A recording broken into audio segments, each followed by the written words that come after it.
முதல்ல இந்த வீடியோவை பாருங்க. இந்த வீடியோல ஒரு பக்தர் கதறி அழுதுகிட்டு இருக்கார். என்னாச்சுங்க? என்ன பண்ணாங்க?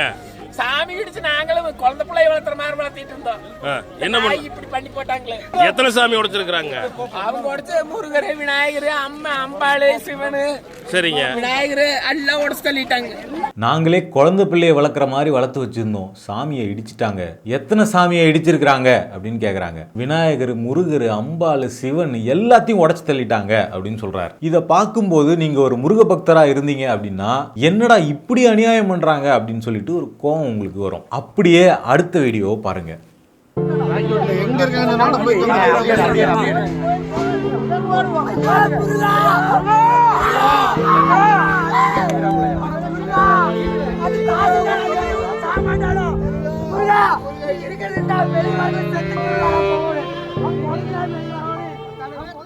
ஒரு கோயில் இடிக்கப்படுது, சுத்தி இருக்கிறவங்கலாம் முருகா முருகான்னு கத்துற சத்தம் கேட்குது. இதை பார்க்கும்போது நம்மளுடைய கோபம் இன்னும் ஒரு படி அதிகமாகும். அடுத்ததா இன்னொரு வீடியோ இருக்குது. அது இந்த கோயிலை இடிக்கிறத எதிர்த்து போராடுறவங்கள போலீஸ் அப்புறப்படுத்துற வீடியோ. அவங்களும் நரம்பு புடைக்க வீரவேல் வெற்றிவேல்னு முழக்கம் போட்டுக்கிட்டு இந்து விரோத தமிழக அரசு அப்படின்னு கத்துறாங்க.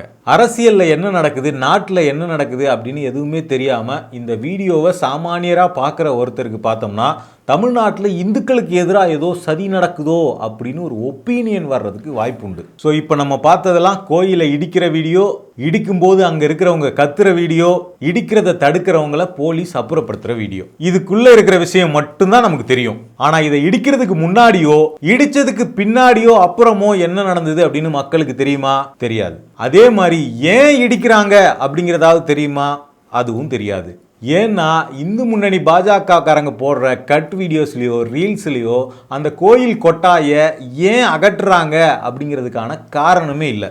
அவங்க எல்லாரும் சொல்லி வச்ச மாதிரி போடுறது ஒரே விஷயத்தை தான். அது என்னன்னா, தமிழ்நாடு அரசு தொடர்ச்சியாக கோயில்களை இடிச்சுக்கிட்டு வருது. அது இந்து விரோத அரசு. ஸோ அஸ் ஏ ஃபேக்ட் செக்கரா, ஒரு ஃபேக்ட் செக்கரோட வேலை என்னன்னா, பரவுற வீடியோஸில் என்ன இருக்குது அப்படிங்கிறத மட்டும் பார்க்காம அதுக்கு முன்னாடி பின்னாடி என்ன நடந்துச்சு அப்படின்னு முழு உண்மையையும் சேர்த்து 360 டிகிரியில் பார்க்கறது தான் ஒரு ஃபேக்ட் செக்கரோட வேலை. ஸோ இந்த இடிப்பு நடக்கிறதுக்கு முன்னாடி என்ன நடந்தது அப்படின்னு பார்க்கறதுக்கு முன்னாடி, இந்த இடிப்பு நடந்த பிறகு பாஜகவை சேர்ந்த தலைவர்கள், முக்கியமான தலைவர்கள்லாம் எப்படி இதுக்கு ஃபர்ஸ்ட் ரியாக்ட் பண்ணாங்க அப்படிங்கிறத பார்த்துருவோம். ஃபர்ஸ்ட் நம்ம பாஜக முன்னாள் மாநில தலைவர் அண்ணாமலை அவர் போட்ட ட்வீட்டை ஓபன் பண்ணிக்குவோம். திருப்பூர் மாவட்டம் பெருமாநல்லூர் ஈட்டி வீரம்பாளையம் பகுதியில் அமைந்துள்ள செல்வமுத்து குமரன் கோயில் அப்பகுதி மக்களின் குலதெய்வ வழிபாட்டிற்கான பழமையான கோயிலாகும். நோட் த வேர்ட்ஸ், பழமையான கோயிலாகும். ஏன்னா இதுக்கு பின்னாடி நம்ம விளக்கம் சொல்ல போறோம். அடுத்தது முக்கியமான பாயிண்ட் என்னன்னா, நேற்றைய தினம் திருப்பரங்குன்றம் சுப்பிரமணிய சாமி திருக்கோயில் மலையில் உள்ள தீபத்தூணில் தீபம் ஏற்ற வேண்டும் என்று மாண்புமிகு சென்னை உயர்நீதிமன்றம் உத்தரவிட்டதற்கு பழி வாங்குவதற்காக இன்று இந்த பழமையான திருக்கோயிலை காவல்துறையை குவித்து திமுக அரசு முற்றிலுமாக இடித்திருக்கிறது. திமுக அரசின் இந்த இந்து விரோத தரங்கட்ட நடவடிக்கையை வன்மையாக கண்டிக்கிறோம். அதாவது திருப்பரங்குன்றத்தில் தர்காவுக்கு பக்கத்தில் தீபம் ஏற்றணும்னு உயர்நீதிமன்றம் உத்தரவிட்டதற்கு பழி வாங்கிறதுக்காக திருப்பூர்ல இருக்கக்கூடிய இந்த கோயிலை திமுக அரசு இடிச்சிருக்குது அப்படின்னு போட்டிருக்காரு. அடுத்ததா பிஜேபி தமிழ்நாடுனுடைய அபிஷியல் பேஜ்ல ஒரு வீடியோ போட்டிருக்காங்க. கோவில்களை தேடி தேடி இடித்து வருகிறது ஸ்டாலின் தலைமையிலான அரசு. அதுல பார்த்தோம்னா அவுரங்கசீப்பை விட மோசமாக கோயில்களை தமிழ்நாடு அரசு தேடி தேடி இடித்து வருகிறது அப்படின்னு சொல்லியிருக்காங்க. ஸோ இதெல்லாம் தான் பார்த்தோம்னா பாஜக ஐடி விங்ல இருந்து இந்துத்துவ அமைப்புகளை சேர்ந்த எல்லாரும் ஒரே மாதிரி பரப்பக்கூடிய வெர்ஷன். இப்போ நம்ம உண்மை என்ன அப்படிங்கிறதுக்குள்ள வருவோம். முதல்ல இந்த கோயில் அண்ணாமலை சொல்ற மாதிரி பழமையான கோயில் கிடையாது. ஒரு வருஷத்துக்கு முன்னாடி தான் அந்த இடத்துல ஒரு சிலையை வச்சு அங்கு ஒரு கொட்டாயை போட்டிருக்காங்க. அத்தோடு நிற்காம அடுத்தடுத்து என்ன பண்ணியிருக்காங்கன்னா, பக்கத்தில் இருக்கக்கூடிய இடத்தெல்லாம் ஆக்கிரமிச்சு அந்த இடங்கள்லாம் வேற வேற சிலைகளை வைக்க ஆரம்பிச்சிருக்கிறாங்க. ஸோ ஒரு கோயில் கட்டுற மாதிரி செட் பண்ணி மொத்தமாக 2.8 ஏக்கர் நிலத்தை ஆக்கிரமிக்க முயற்சி பண்ணியிருக்குது ஒரு கேங்.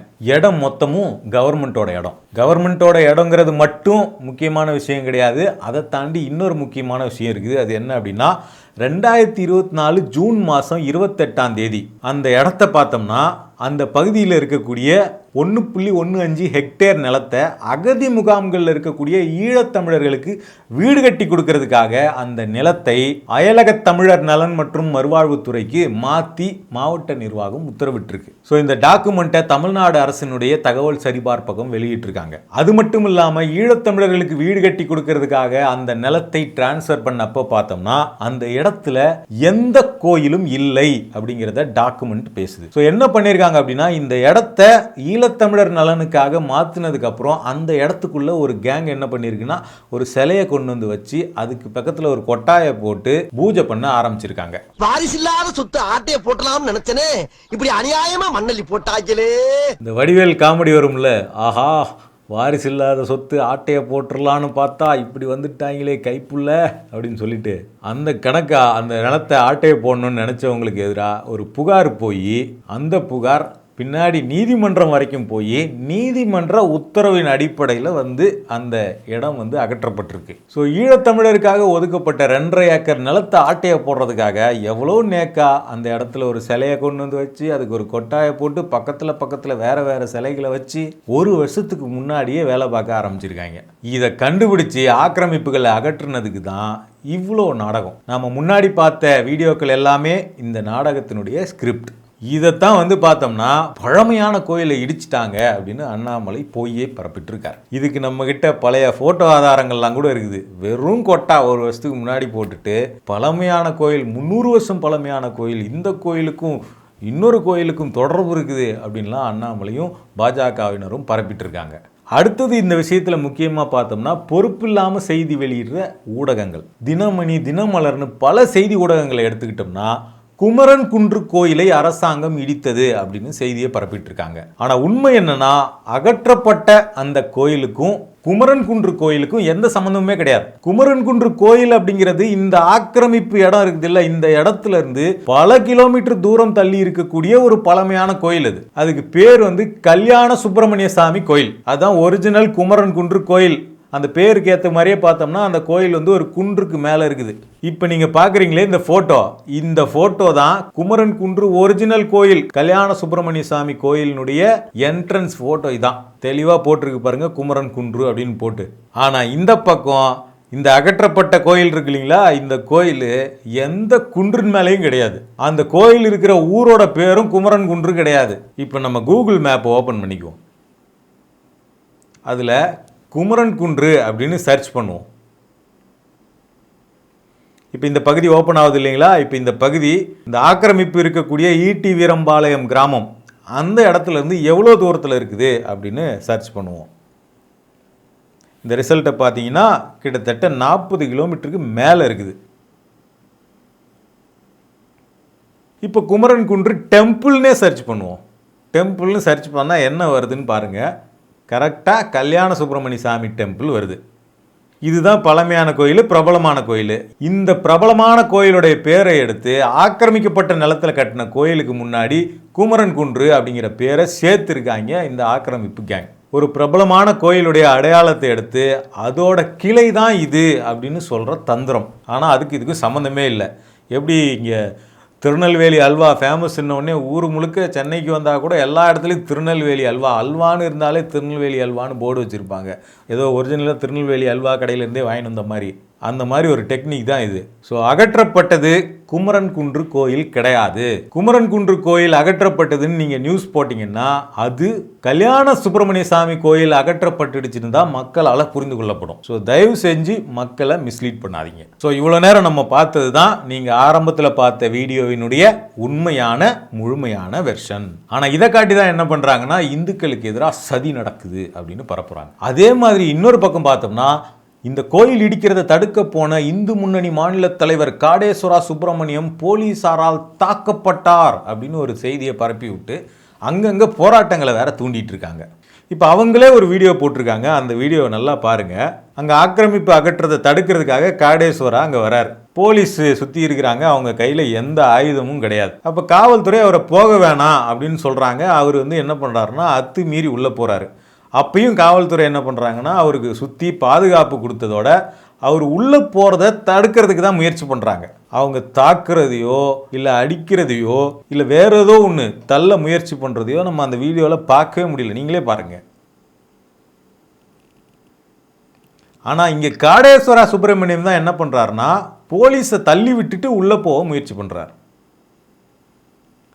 நல்லா இந்த வீடியோவை பார்த்தா உங்களுக்கு தெரியும். அந்த வீடியோவில் அவர் வந்து போலீஸை தள்ளி விட்டுட்டு உள்ளே போக முயற்சி பண்ணுறாரு. அங்கே லேடி போலீஸ்லாம் கூட இருக்கிறாங்க. அவங்கள கூட தள்ளி விட்டுட்டு தான் உள்ளே போக முயற்சி பண்ணுறாரு. ஆனால் இந்த வீடியோவுக்கு என்ன கேப்ஷன் கொடுத்துருக்காங்க பார்த்தீங்களா? இந்து முன்னணி மாநில தலைவர் மீது பலப்பிரயோகம். இப்படி தான் இந்த மாதிரியான அமைப்புகளால் நம்ம மிஸ்லீட் பண்ணப்படுறோம். அடுத்து தான் நம்ம அண்ணாமலை இதே மாதிரி தான் என்ன பண்ணாருன்னா ரொம்ப கான்ஃபிடெண்ட்டாக புள்ளி விவர புலி மாதிரி என்ன பண்ணாருன்னா 161 கோயில் இது வரைக்கும் 2021 ஸ்டாலின் கவர்மெண்ட் ஆட்சிக்கு வந்ததுலேருந்து 161 கோயில் தமிழ்நாட்டில் இந்து கோயில்கள் இடிக்கப்பட்டிருக்கு அப்படின்னு ஒரு புள்ளி விவரத்தை சொன்னார் ஒரு ப்ரெஸ் மீட்டில். ஆனால் அப்படி ஏதாவது அதிகாரப்பூர்வ தகவல் இருக்குதான்னு தேடி பார்த்தோம்னா நமக்கு ஒரு அதிர்ச்சி காத்திருந்தது. அது என்ன அப்படின்னா 161வது கோயில் இடிக்கப்பட்டது அப்படிங்கிற விஷயம் 2022லேருந்தே பரவிட்டு இருக்கு. அதாவது திமுக ஆட்சிக்கு வந்தது 2021. அடுத்த ஒரு வருஷத்திலே 2022 பார்த்தோம்னா இதுவரை 160 கோயில் இடிக்கப்பட்டு விட்டது, 161வது கோயில் இடிக்கப்படுவதை பாருங்கள் அப்படின்னு ஒரு வதந்தி.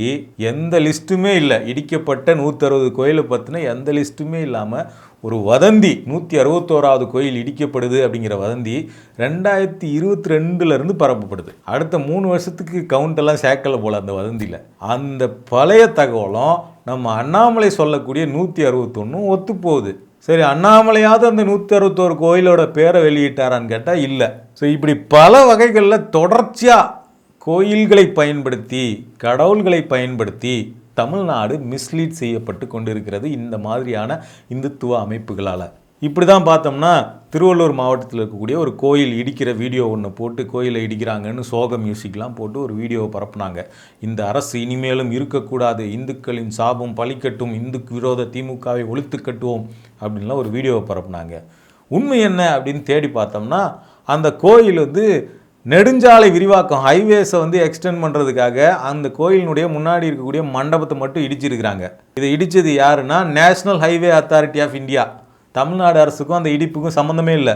National highways authority of India road விரிவு பண்ணுறதுக்காக கோயில் மண்டபத்தை இடித்த வீடியோவை வச்சுக்கிட்டு இங்கே பாருங்கள் தமிழ்நாட்டில் இந்து விரோத அரசை பாருங்கள் அப்படின்னு பரப்புனாங்க. ஸோ இப்படி தொடர்ச்சியாக கோயில்களின் பேரிலும் கடவுள்களின் பேரிலும் நம்ம மிஸ்லீட் பண்ணப்பட்டுக்கிட்டே இருக்கிறோம். இந்த விவகாரத்தில் நம்ம வந்து கவனமாக இல்லை அப்படின்னா நம்மளை வச்சே இங்கே ஒரு கலவர சூழலை உருவாக்கி தமிழ்நாட்டினுடைய அமைதியை கெடுக்கிற வேலைங்கிறது நடந்து விடுவதற்கான வாய்ப்புகள் இருக்குது. ஸோ இந்த மாதிரியான மிஸ்லீட் பண்ணக்கூடிய தகவல்கள்லேருந்து நம்ம ரொம்ப ஜாக்கிரதையாக இருக்கணும். குறிப்பாக இந்த மாதிரி கோயிலை இடிச்சிட்டாங்க, இங்கே பாருங்கள் இடிக்கிறாங்க அப்படின்னு ஏதோ ஒரு வீடியோவோ ஃபோட்டோவோ தகவலோ பரவுனா உண்மையிலேயே அங்கே என்ன நடந்திருக்குது, அந்த கோயிலை இடிக்கிறதுக்கு முன்னாடி என்ன நடந்திருக்குது, அல்லது உண்மையிலேயே இடிக்கப்பட்டுதா, எவ்வளவு தூரம் இடிக்கப்பட்டது, இடிக்கிறதுக்கு பின்னாடி என்ன நடக்குது, இதெல்லாம் சேர்த்து அந்த விஷயத்தை அணுகுனீங்கன்னா தான் உண்மையை கண்டுபிடிக்க முடியும்.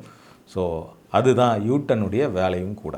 தொடர்ச்சியாக இந்த மாதிரியான வீடியோக்களை பார்க்க யூட்டனை சப்ஸ்கிரைப் பண்ணுங்கள். யூட்டன் அப்படிங்கிறது பொய் செய்திகளை முறியடிக்கிறதுக்காகவும் வெறுப்பை வீழ்த்துறதுக்காகவும் சுதந்திரமாக நடத்தப்படுற ஒரு சுதந்திர ஊடகம். இந்த ஊடகம் எந்த ஒரு அரசியல் கட்சியினுடைய நிதியிலும் நடத்தப்படுற ஊடகம் கிடையாது. மக்களாகிய நீங்கள் கொடுக்குற பணத்திலும் யூடியூப் கூகுள் ஆட்ஸ் மாதிரி வரக்கூடிய பணத்திலும் தான் இந்த ஊடகம் நடத்தப்படுது. ஸோ யூட்டன் செய்கிற இந்த வேலை முக்கியமானது, இது சரியாக இருக்குது அப்படின்னு நீங்கள் நினச்சிங்கன்னா ஸ்க்ரீனில் தெரிகிற இந்த QR கோட் மூலமாக உங்களால் முடிஞ்ச டொனேஷன் அனுப்பி யூட்டனோட வளர்ச்சிக்கு உதவலாம்.